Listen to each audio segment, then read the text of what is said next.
ஏன்டா அவசரத்துக்கு பிறந்தவங்களா? எந்த ஒரு விஷயத்தையும் என்ன ஏதுன்னு முழுசெல்லாம் பார்க்க மாட்டீங்க. அது விஜயவர்களுக்கு எதிராக இருக்கிற மாதிரி தெரிஞ்சா உடனே தூக்கிட்டு வந்துருவீங்களா கண்டனம் தெரிவிக்கிறதுக்கு? அவர் பண்ணதே முதல்ல தப்பு. அதாவது டெல்லியில நீட்டுக்கு எதிராக போராட்டம் பண்றாங்கன்னா மத்திய அரசு எதிர்த்து பண்றாங்க, அதுல ஒரு நியாயம் இருக்கு. அதுக்கு இங்க தமிழ்நாட்டுல தலைமைச் செயலகத்துக்கு முன்னாடி வந்து கத்துறாங்கன்னா அது என்ன நியாயம் இருக்கு? அப்படி இருந்தும் நம்முடைய முதலமைச்சர் விஜய் அவர்கள் பெருந்தன்மையா கூப்பிட்டு சந்திச்சு என்னப்பா அப்படி கேட்டு அனுப்பிட்டு இருக்காரு. ஆனா அதுக்கு முன்னாடியே நீங்க உட்காந்து ஒரு கண்டனம் தெரிவிக்க பாருங்க. ஆனா உங்களால நினைச்சா என்னத்த சொல்ல. சோ இன்னைக்கு நம்ம எதை பத்தி பேசிருக்கோம் கேட்டீங்கன்னா, அதாவது இன்னைக்கு தலைமைச் செயலகத்துக்கு முன்னாடி திடீர்னாப்ல இப்ப கொஞ்ச நேரத்துக்கு முன்னாடி இந்த தெருக்குறள் பாடகர் அறிவுன்னு ஒருத்தர் இருக்காப்புல. சோ அவர் வந்து பாத்தீங்கன்னா நீட்டு தேர்வை ஒழிக்கணும், இதுக்காக பாத்தீங்கன்னா முதலமைச்சர் விஜய் குரல் கொடுக்கணும் அப்படின்னு சொல்லிட்டு தலைமைச் செயலகம் முன்னாடி வந்து பாத்தீங்கன்னா பயங்கரமா கத்த ஆரம்பிச்சார் திடீர்னாப்ல.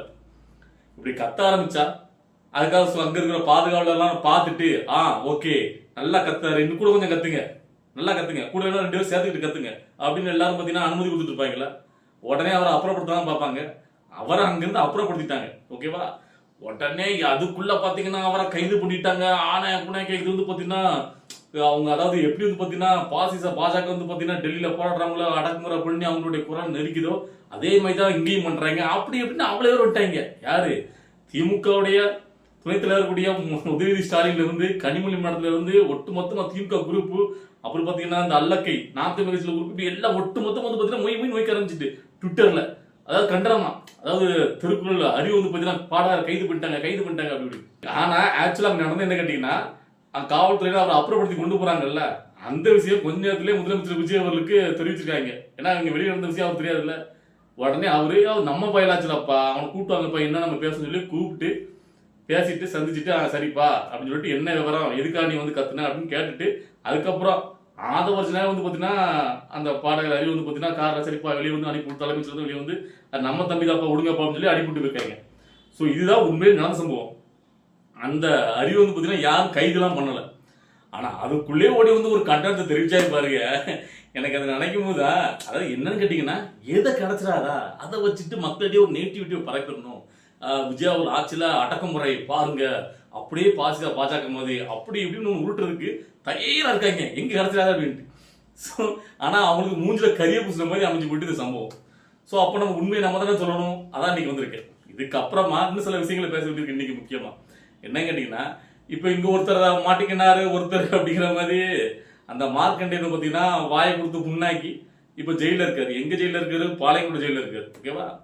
அவரை இன்னைக்கு தூத்துக்குடி நாடாளுமன்ற உறுப்பினர் கனிமொழி இருந்தாங்கல்ல, அவங்க போயிட்டு சந்திக்க போயிருக்காங்க அங்க அந்த பாளையங்கோடு சிறையில. சந்திச்சுட்டு வெளியில வந்து பாத்தீங்கன்னா ஒரு பேட்டி ஒண்ணு கொடுத்துருக்காங்க. அதான் முக்கியமா கவனிக்கணும். அதுல என்ன சொல்றாங்க பாத்தீங்கன்னா, திமுகவுக்கு சிறை ஒன்றும் புதுசு கிடையாது, நாங்க சிறைக்கெல்லாம் அஞ்ச மாட்டோம், அதுவும் பாளையங்கோட்டை சிறைங்கிறது பாத்தீங்கன்னா திமுக காரங்களுக்கு அதிகமா பழக்கப்பட்டதுதான். எங்களுடைய கலைஞர் தலைவரே அவர்களே பாத்தீங்கன்னா இங்க அதாவது இந்தி ஒழிப்பு போராட்டத்துக்கு எதிராலாம் பாத்தீங்கன்னா சிறை செஞ்ச போது இங்கதான் வந்து இருந்தாங்க.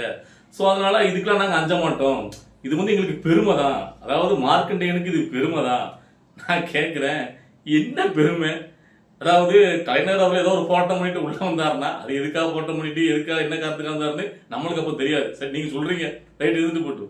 ஆனா இவரு என்ன பெருமை சாய்ச்சி செஞ்சிருக்காரு இல்ல கேட்கிறேன். எதுவும் போராட்டத்துக்கு போனாரா?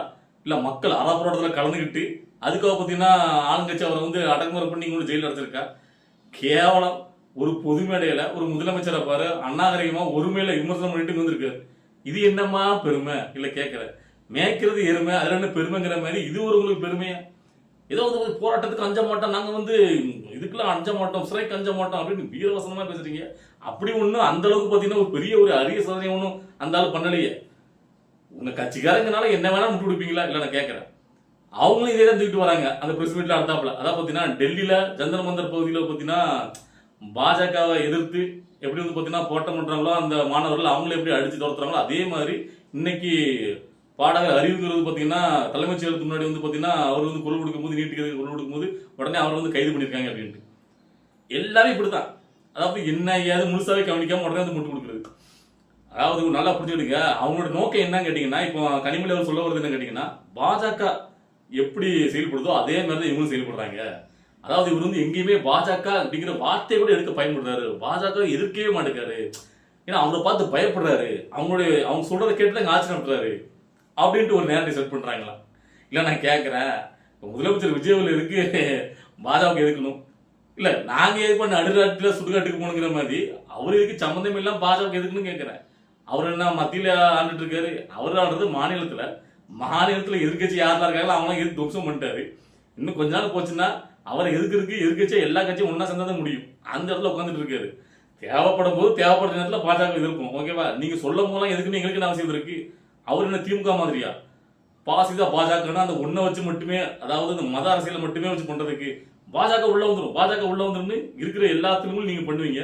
அந்த மாதிரி ஒரு அற்பத்தனமான ஒரு அரசியலை பண்றதுக்கு அவர் வரலையே. அவர் மக்களுக்கான அரசியலை பண்ண வந்திருக்காரு. இப்ப கூட பாருங்க, நேத்து உங்க எல்லாரையும் கதற விட்டுட்டாரு.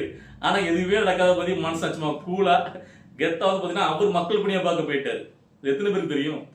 நேத்து சென்னை சேத்துப்பட்டு பகுதியில் உள்ள இயற்கை எரிவாயு எரிவாயு அந்த ஆலை இருக்குல்ல, அதுல போய் ஆய்வு மேற்கொண்டிருக்காரு. அதாவது சென்னையில மட்டும் பாத்தீங்கன்னா ஒரு நாளைக்கு 6000 மெட்ரிக் டன் மேல வந்து குப்பை வருது. ஸோ அதை மக்கும் குப்பை மக்காத குப்பைன்னு பிரிச்சு, மக்கும் குப்பையை நீங்க எரிக்கிறதுக்கு மக்காத குப்பையை ரோடு போடுறதுக்கு இந்த பிளாஸ்டிக் எல்லாம் வந்து அதுக்கு நீங்க வந்து யூஸ் பண்ணிக்கணும்னு சொல்லி அந்த ஆய்வு மேற்கொண்டிருக்காரு. முழுக்க மக்கள் பணியில் தான் இருக்காரு. இவங்க முழுக்க வந்து தூக்கிட்டு வந்து பாத்தீங்கன்னா அது நொட்டை ஒண்ணுமே பெறாத காரியத்துக்கு வந்துட்டு அப்படியே அரைச்ச மாதிரி ஒரே வெறுப்பு அரசியல மட்டும் தான் கைக்கிட்டு இருக்காங்க திமுக காரங்க. ஆனா மனுஷன் வேற லெவல்ல பின்றாரு. அதாவது அவர் 24/7 மக்கள் பணி தான். உங்களுக்கு தெரியும், இப்ப 2 நாளைக்கு முன்னாடி தான் அந்த ஸ்டூடெண்டோட ஹாஸ்டல், சமூகத்துறை ஹாஸ்டல்ல போயிட்டு ஆய்வு மேற்கொண்டார்ல. சோ அவர் என்னைக்கு அந்த ஹாஸ்டலுக்கு போயிட்டு வந்தாரோ அதுக்கு அடுத்த நாள் வந்து பாத்தீங்கன்னா அந்த ஹாஸ்டல் வேற லெவல்ல தரம் உயர்ந்து போச்சு. சாப்பாடுல இருந்து எல்லாமே மாறிடுச்சு. சோ ஒரு நாள் தான் வந்துட்டு போனார், மனசன் எல்லாத்தையும் மாறிட்டாரு. சோ அது வந்து ஒரு குடுப்படம் தான். இதுக்கு முன்னாடி இருந்த ஜெனரேஷனுக்கு அவங்களும் ஹாஸ்டல்ல படிச்சு வளர்ந்துருப்பாங்க. சோ அவங்களுக்கு எல்லாம் பாத்தீங்கன்னா அந்த மாதிரி ஒரு முதலமைச்சர் கிடைக்கல, என்ன பண்றது? இவருக்கு கிடைச்சிருக்காங்க. அவங்க வந்து ஒரு கம்ப்ளைண்ட் பண்ணோன்னா உடனே போயிட்டு ஆக்ஷன் எடுத்தாரு. சோ அவர் வந்து பாத்தீங்கன்னா டெய்லி மக்களுடைய அரசியல் மட்டுமே பண்ணிட்டு இருக்காரு. இவங்க எதிர்கட்சிகள் முழுவதுமா உட்காந்துக்கிட்டு அவர் எங்கேயாவது எதையாவது ஒண்ணு பிசிடுவாரா, ஏதாவது ஒண்ணு அப்படி பண்ணிடுவாரா, நம்ம நெகட்டிவா மக்களையும் ட்ரோல் பண்ணிடலாம், அது வந்து நெகட்டிவா கொண்டு போய் சேர்த்துடலாம் அப்படின்னு உட்காந்துட்டே பாத்தீங்கன்னா இந்த கண்குத்தி பாம்பா கவனிச்சிட்டு இருக்காங்க. சோ அவர் இதையும் மீறி ஒரு அரசியல பக்காவா பண்றாருன்னா அதுக்கு எவ்வளவு திறமை வேணும், எவ்வளவு அவரு வந்து மெனக்கிடணும் அதுக்குன்னு. சோ அவரு தவம் மாதிரி இருந்து வந்திருக்காரு இந்த அரசியலுக்கு. மனசன் இல்லைன்னா திமுக ஆளுங்கட்சி இருக்கும்போது மேல பாஜக இருக்கும்போது 2 பேர் தான் என்னுடைய எதிரின்னு சொல்லிட்டு தைரியமா தனியா ஒரு கட்சி ஆரம்பிச்சு வந்து அதுவும் கூட்டணிகளே யாரும் வராம தனியாவே நின்று ஜெயிச்சு இன்னைக்கு ஆட்சியில உட்கார்ந்து 2 பேரையும் அலற விட்டுக்கிட்டு எதுவுமே குறை சொல்ல முடியாதபடி ஒரு சரியான ஒரு ஆட்சியை கொடுக்காருன்னா அதெல்லாம் சாதாரணப்பட்ட விஷயமா எனக்கு உண்மையிலே முதலமைச்சர் விஜயால பார்க்கும்போது அப்படியே அப்பப்போ குஸ்பம்பா தான் ஆகுது. இல்ல நேரத்தை உண்மையில அந்த ஸ்டில்ல பார்த்துட்டு அந்த இயற்கை எரிவாயு அந்த ஆலைக்கு போயிருந்தார்ல, அப்ப எனக்கு பார்த்துட்டு உண்மையிலேயே பாத்தீங்கன்னா அங்க அவன் இவரை எப்படி சாய்க்கலான்னு கதைட்டு கிடைக்காங்க, இங்க இவரு இவ்வளவு கூலா இருக்காரு அப்படின்ட்டு. சோ அதுதான் முதலமைச்சர் விஜய் அவர்கள். புரியுதுங்களா? நீங்க வேணா அவர் மேல வெறுப்பரச்சலா நீங்க வந்து குதிச்சுட்டு இருக்கலாம். அவர் மக்கள் பணி என்ன, மக்களுக்கு நம்ம இனிமே அடுத்த என்ன பண்ணலாம் அப்படிங்கறத குறிக்கோளா கொண்டு செயல்பட்டு இருக்காரு. சோ அதனால நீங்க உங்களால யாராலையும் அவர் வீழ்த்த முடியாது. அவர் நாளுக்கு நாள் மக்கள் மனசுல சிம்மாசனம் போட்டு உட்கார்ந்துருக்கிறது கூட்டிட்டே தான் போகுது. அவ்வளவு பேர் கொண்டாடதான் செய்யறாங்க. எல்லாருக்குமே இது வந்து பாத்தீங்கன்னா அவங்களுடைய ஒரு ஆட்சி மாதிரி இருக்கு. என் பிள்ளை ஆச்சு, இது என் மகனோட ஆச்சு, என் அண்ணனோட ஆச்சு அப்படிங்கிற மாதிரி உரிமையா கொண்டாடுறாங்க. சோ அதனால அது இருக்கிற வரைக்கும் உங்களாலாம் ஒண்ணும் பண்ண முடியாது. நீங்க இப்படியே உட்காந்துக்கிட்டு எங்கேயாவது நொட்டை இருக்கா அதுன்னு குறை சொல்ல மட்டும் தான் இருக்க முடியும். நீங்க அப்படி கதைக்கிட்டே இருங்க, அவர் மேலும் வளர்ந்துட்டே போகட்டும். அதாவது லாஸ்ட் ஒன்று சொல்றேன், நல்லா கேட்டுடுங்க. நீங்க எல்லாரும் அவர் வந்து சாதாரண இடம் போட்டீங்க. இந்த 5 வருஷத்துக்குள்ள நீங்க யாருமே இது வரைக்கும் பண்ண முடியாதபடி ஒரு அரசியலை பண்ணி இந்த மக்கள்கிட்டயே ஒரு மிகப்பெரிய ஒரு பேரை வாங்கி திரும்பியும் பாத்தீங்கன்னா அவர் தான் முதலமைச்சர் வர போறாரு. இது நடக்குதா இல்லையான்னு மட்டும் பாருங்க. நீங்க எல்லாம் வந்து பாத்தீங்கன்னா ஏதோ வந்து பாத்தீங்கன்னா அவருக்கு ஏதோ குருட்டு அஷ்டத்துல அவர் கிடைச்சிட்டு இந்த ஆட்சி அப்படின்னு நினைச்சிட்டு இருக்கீங்க. அவர் எல்லாமே பக்காவா பிளான் பண்ணி இந்த மக்களுடைய மனசுல இடம் பிடிச்சிதான் அங்க ஆட்சியை பிடிச்சிருக்காரு.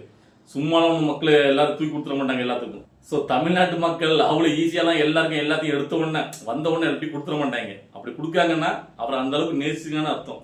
அப்படி நேசிச்சவங்க அவங்களும் அதுக்கு அந்த நேசிக்கப்பட்டதுக்கு உண்மை இருக்காங்கிற பட்சத்துல உங்களால அசைக்கவே முடியாது. சரி, இன்னைக்கு இந்த வீடியோவை பார்க்கும்போது உங்களுக்கு எல்லாம் என்ன தோணுச்சு, நீங்க எல்லாம் என்ன நினைக்கிறீங்க? இப்படி வந்து பாத்தீங்கன்னா என்ன ஏதுன்னு கண்மூடித்தனமா உட்காந்துக்கிட்டு அதாவது விஜய் அவர்களை விமர்சிக்கணும், நெகட்டிவிட்டியா மக்கள்கிட்ட கொண்டு போய் சேர்க்கணும், தமிழை வச்சுக்கலாம் சரியில்லை, ஆட்சி சரியில்லை, அது சரியில்லை, இதை மட்டுமே பரப்புறதுக்குன்னே ஒரு குரூப் கங்கணம் கட்டிட்டு காத்துட்டு இருக்கு. எதனாலும் அவரு பரப்புறது முதல்ல வந்து பரப்பும் போதுல அதை நீங்க பார்க்கும்போது உங்களுக்கு என்ன தோணுது? சோ நம்ம வந்து மீடியால இருக்க டக்குனு அதை பேசிடுறோம். சோ உங்களுக்கு பார்க்கும்போது என்ன தோணுது? உங்களுடைய ஆர்வத்தை உங்களுடைய கருத்துக்களை கமெண்ட்ல தயவு செஞ்சு பதிவு பண்ணுங்க, ஷேர் பண்ணுங்க. ஓகேவா? அடுத்தது கட்ட அரசியல் நிகழ்வு பார்த்து நம்ம வீடியோ வரும். வெயிட் பண்ணுங்க. பாய்.